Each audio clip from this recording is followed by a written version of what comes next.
Alright, so I bought this contraption to load the e-bike on the hitch with a ramp on the back of the truck.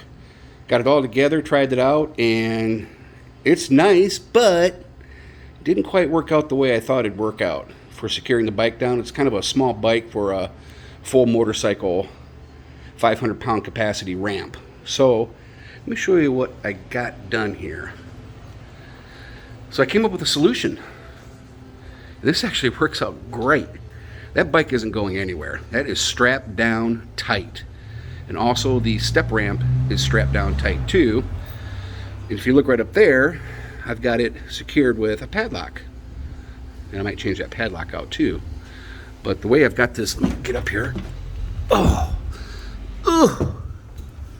so the way I got it strapped down is on the frame. Instead of going through the, bending spokes and stuff on the tire, I got one on the eyelet there, secures on the frame, right down there, good and tight, and then just straps down to the front right there. And the front tire actually locks in the corner there.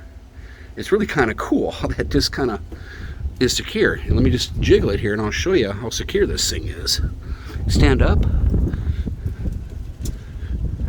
The motherfucker ain't going anywhere. Handles are good. And it's not, stressing out any components on there, the pedals or anything.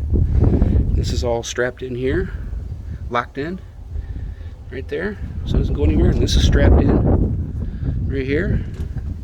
This is freaking tight as a what with a ratchet strap. So there you have it. Pretty freaking solid solution, I'd say. All right. And I can close the tailgate just fine. Got plenty of clearance. See there? Good. Problem solved.